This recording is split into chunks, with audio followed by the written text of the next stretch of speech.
Hey everybody, welcome to this our new episode here with Louie Garcia. We're going to do a regular feature. Hey Louie.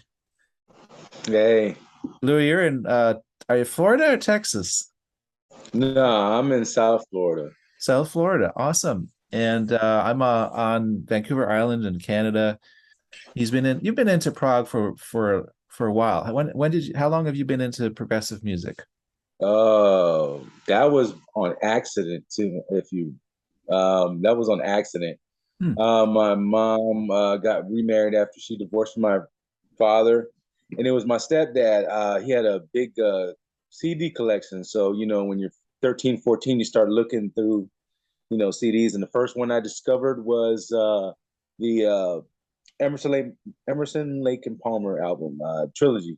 Oh yeah. And yeah, and then I listened to it and I was like, wow. I didn't even know what progressive rock was. And then I kept on looking and I discovered Steve Morse High Tension Wires, which Hmm. is an awesome album. If Steve Morse, if you like Dixie Dregs, Yeah. anything like that. And and one more I discovered, and I never knew it was Peter Gabriel's soundtrack for the Last Temptation of Christ. I think it was called Passion. I think Hmm. his 1989 soundtrack for the Last Temptation of Christ. Hmm. Yeah, and then after that, I didn't pick up progressive rock or progressive metal until Dream Theater, Images and Words. Hmm. And then Hmm. after that, well, now it's just like progressive rock, progressive metal.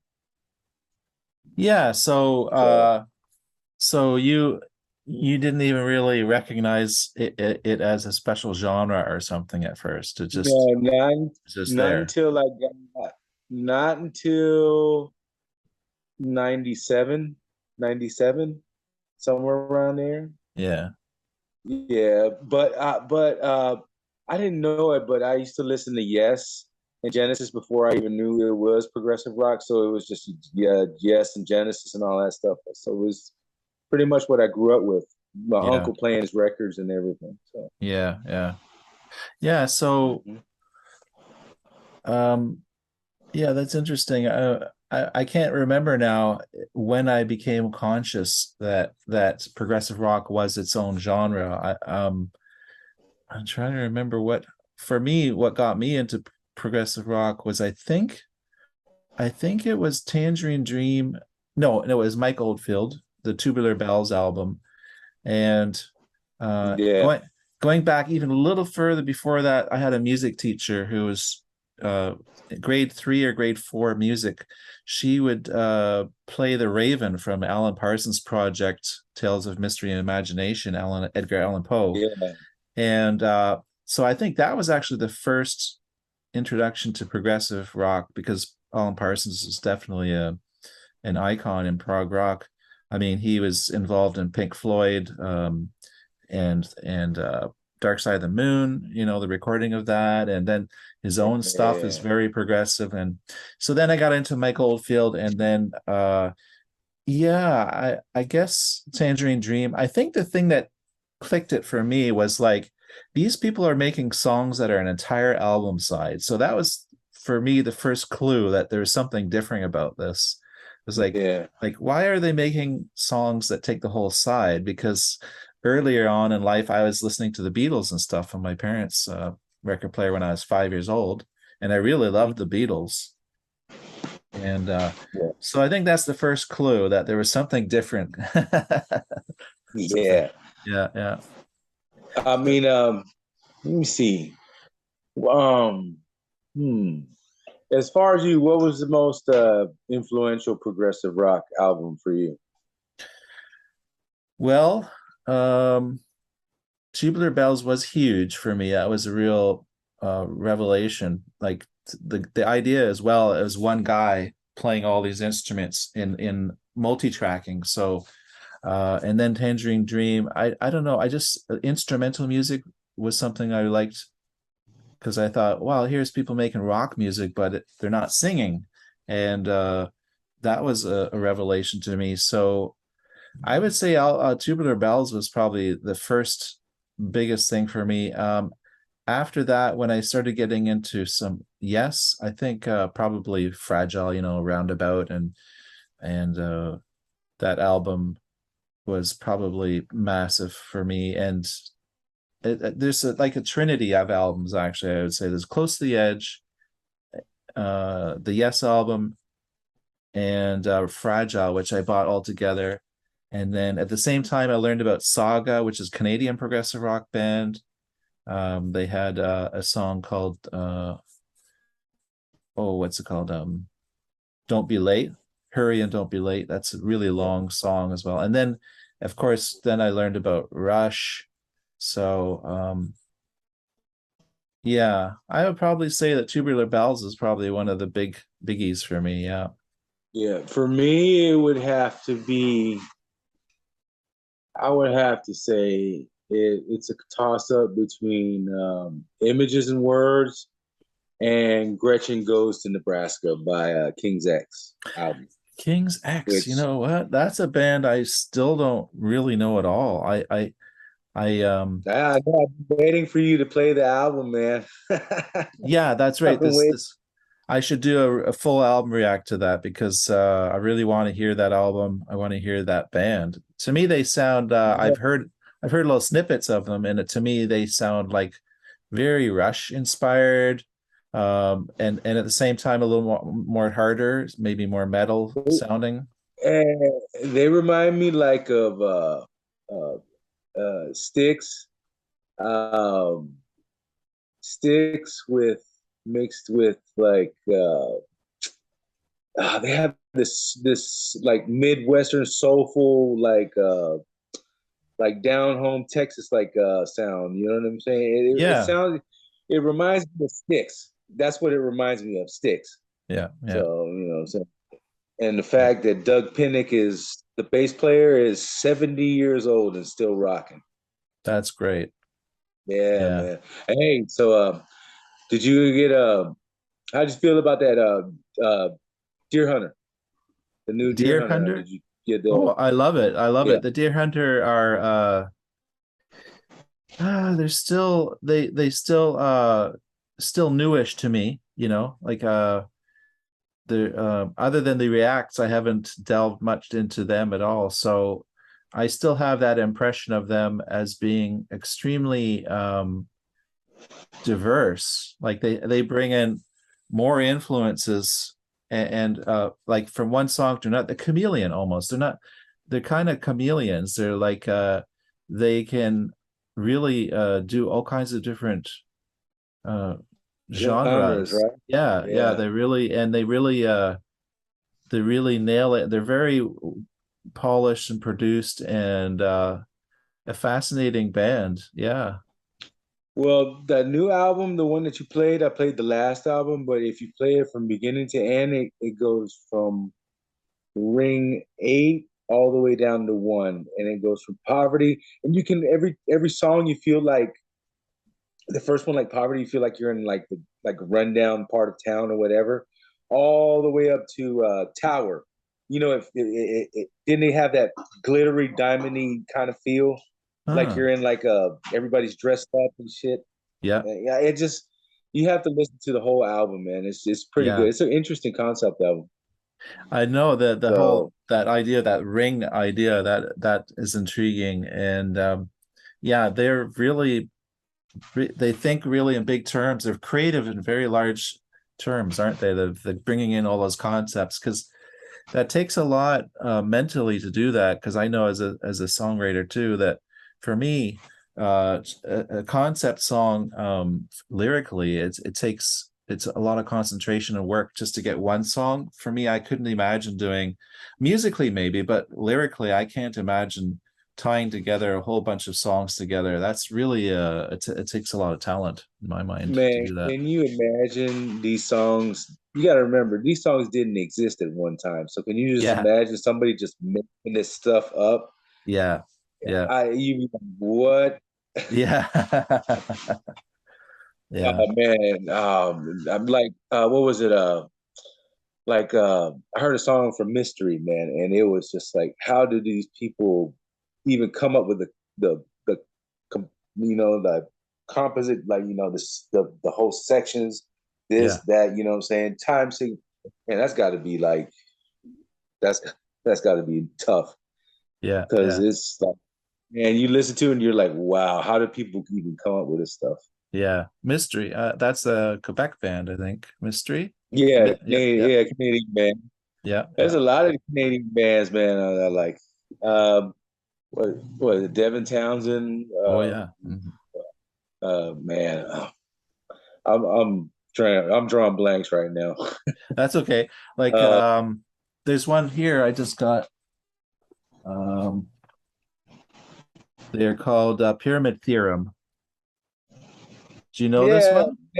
yeah. You did the Yeah. full. You did the That's right. full reaction. I did the Yeah, I whole have that out. album. And they're from Toronto. So I used to live in Toronto. Um, yeah, if I was still in Toronto, I would definitely call them up and see them play. There's two brothers in the band, and they're amazing, talented, and yeah, just they're kind of like Dream Theater, Canadian version, you know? Yeah, with a bit of Russian. Yes, definitely the Rush influence. Oh, you know that Images and Word turned 30 just like 2 weeks ago. No, no, Yeah, yeah, 30th anniversary. yeah. Yeah, Dream Theater is a band that I heard of in the 90s, you know, thinking that thinking that progressive rock was sort of on the out, and then I was excited to hear that there was at least one band doing some progressive rock, but I couldn't get into the super sad the American modern distortion tones. Like I never really got into those until recently. So that Yeah, because like for example, even what was considered more hard rocky like Rush, now it's pretty tame. Like that's just a Marshall Stack sound. The modern metal sound it's like the standard sound now. yeah, it's the standard sound now. Now the young guitarists will always say a modern distortion sound because they know the difference right away, and it's not like people don't like the old stuff anymore. It's just I guess you want to do something different than your parents do, right? so Yeah. so it's cool though. I'm getting into it. I'm really enjoying it a lot more now. So. I'm liking that you're digging the other stuff too outside of progressive rock. Oh, Like, you mean that just like the trios for the just or like any kind of random like heavy metal song that's yeah, not really anything progressive related. yeah, yeah. There's some really good they have progressive elements too that are just like for example, this one guy named Winger, this Kip Winger. I don't know if you're familiar with that band, if you know No, who he is. no. There's one song, if you ever want to check it out on your own, check out Headed for a Heartbreak. It's a glam song, but Rod Morgenstein from Dixie Dregs was drumming for him at the same time. So that song, it's a lot of music composers like that song, even though it's a considered a hair metal ballad, but it does have progressive elements in it, and you should check it out, man. It's really awesome. It's about a almost 7 minute song. Okay. Yeah, I'm telling you, man. There's a lot of Yeah, other songs out there too, and I like how you're going into like the more progressive death metal genre a little bit. Not yeah, all of yeah. it's growls, but yeah, me, I like my death metal, progressive death metal, leaning more to the progressive side more than the death metal side. You know what I Hmm. mean? Yeah, yeah, I mean, there's some bands there that got some awesome, awesome, awesome jams. yeah, yeah. Yeah, I'm enjoying also the international aspect of doing all these reacts is early on when I started reacting to progressive rock, I started realizing that, oh, this is from Sweden, so I should tag it as Sweden. And then, oh, well, of course, Japan, there's lots of a lot of great hard rock from Japan, like just blowing my mind, really. And then now I've kind of ventured into Latin America and discovering some of their music scene.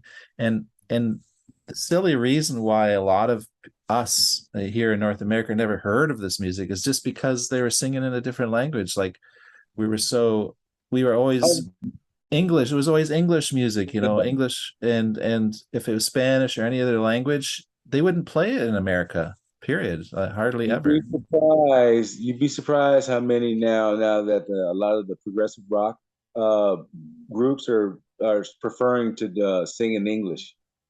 You know what I mean? Well, I mean, Mhm. go ahead.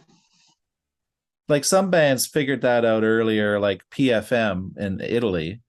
Apparently, they sang some of their albums in. They had English versions of their Italian. They were Italian prog rock.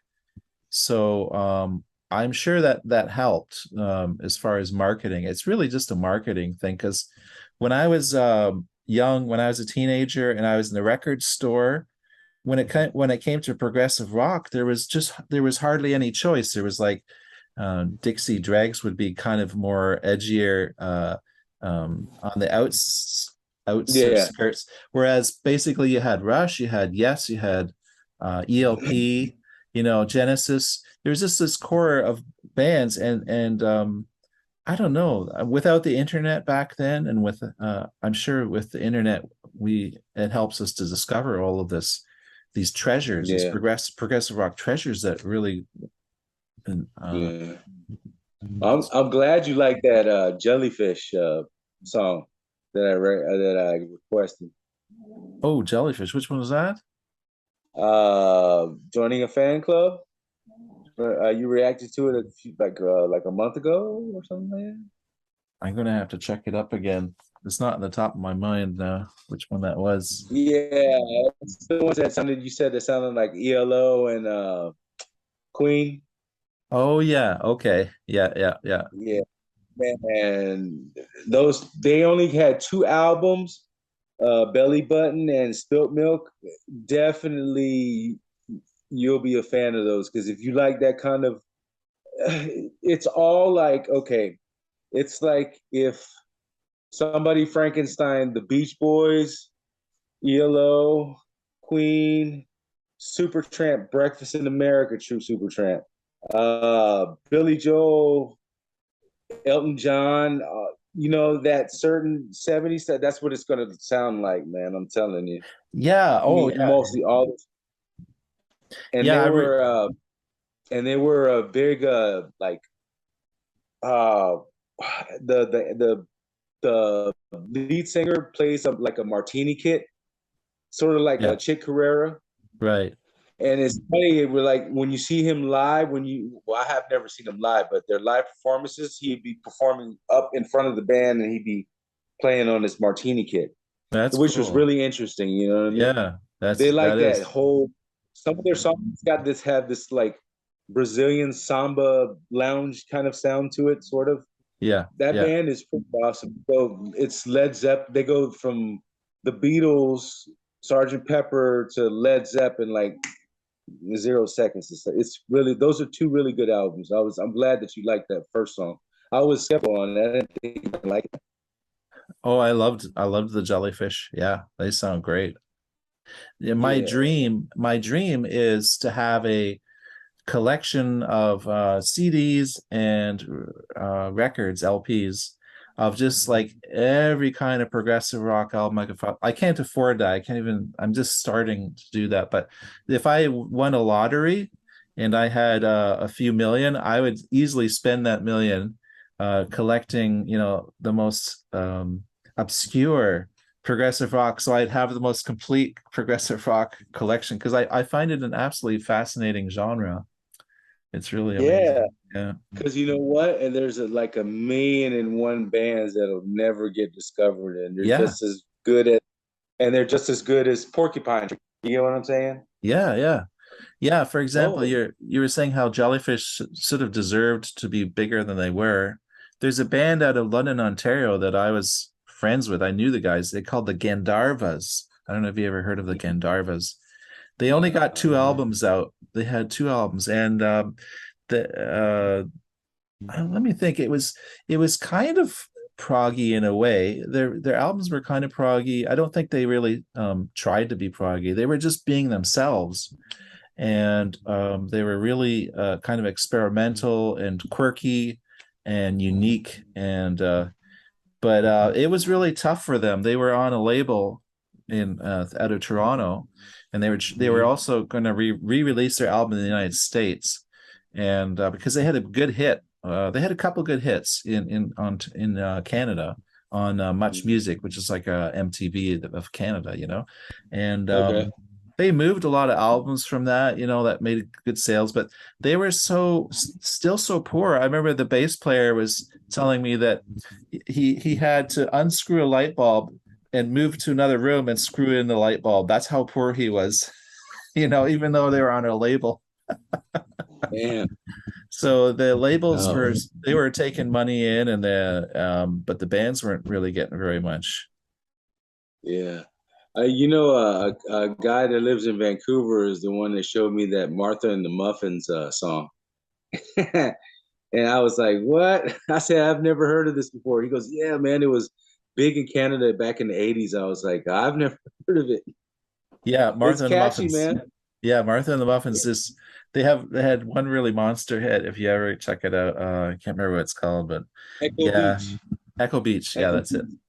Yeah, It reminds me of New York Dolls meets Blondie meets Talking Heads a little bit. a little That's what it kind of. B-52 is a little in there, I would say too. Yeah, Yeah, yeah. I was listening to the song the other day, and I was like, man, it's like yeah, it is catchy.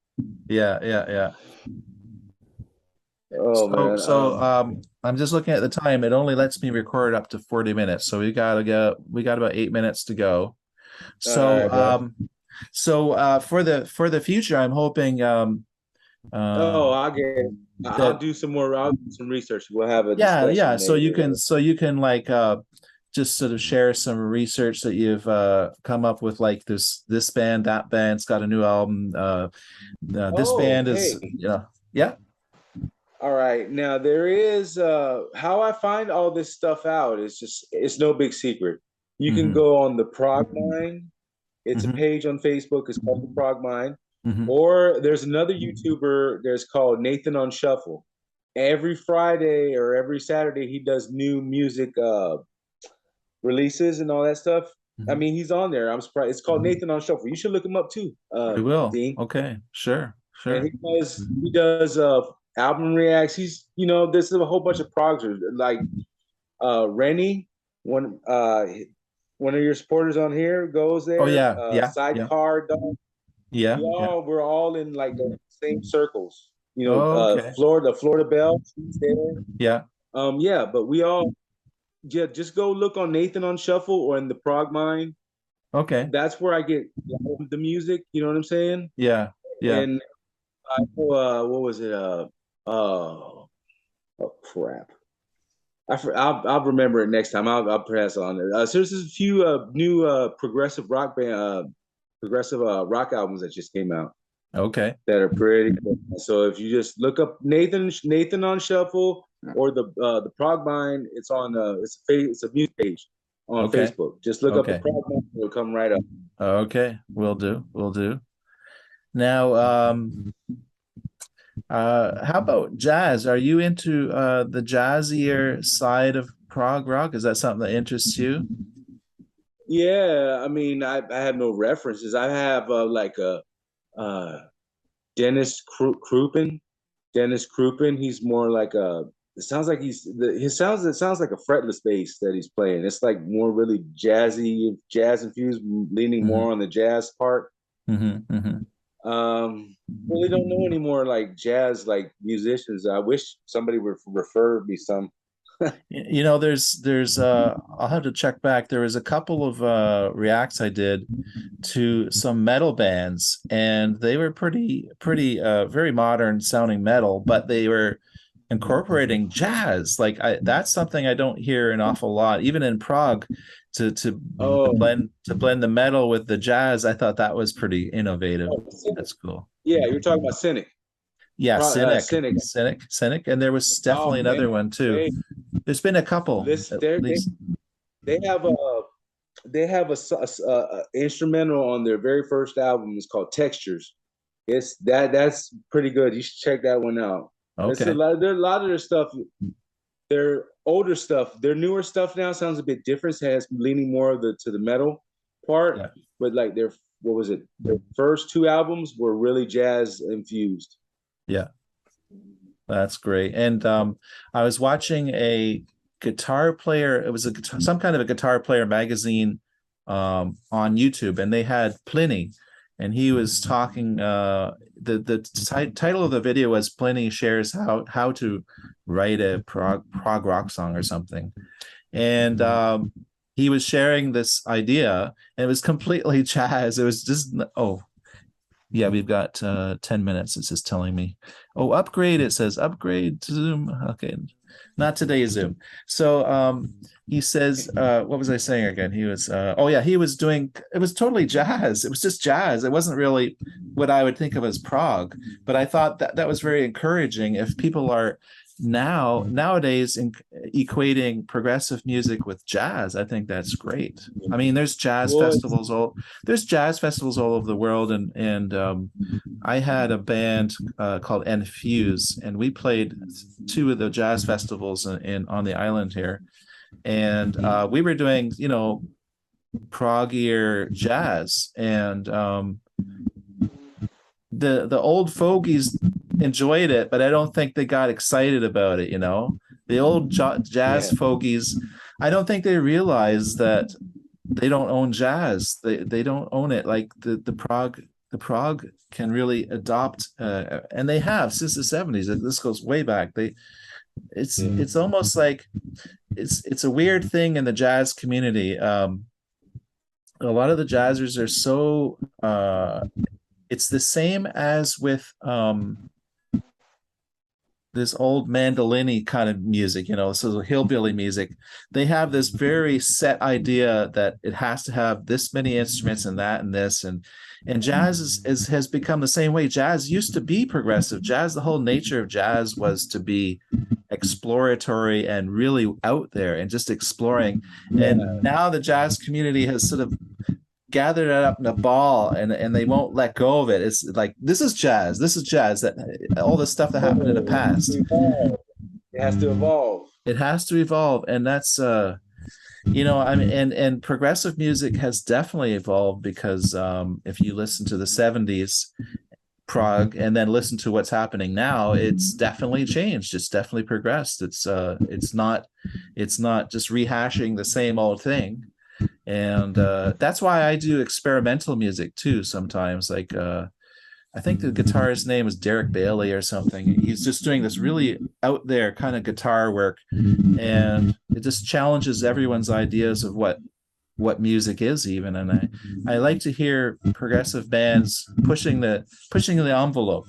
So so it's nice to hear that there's a lot of that going on, I think.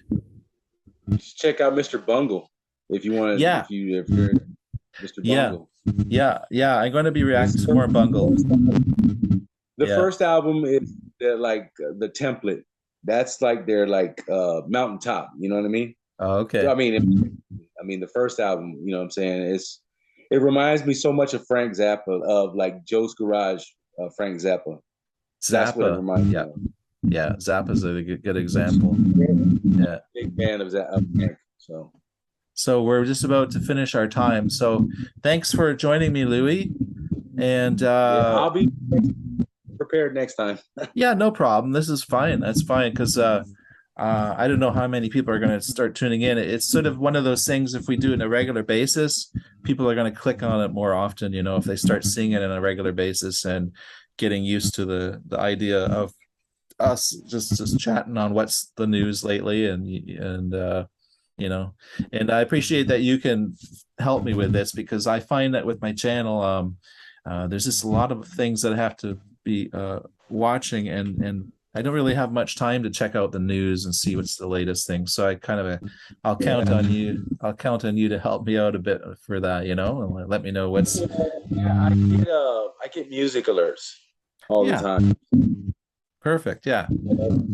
Whatever kind of genre of progressive rock or progressive whatever it is, I'll get. Yeah. Most of the time. Yeah. Okay, Louie. Take care. Spiraling out. Peace, brother. All right, bro. All Okay. right. See you next time.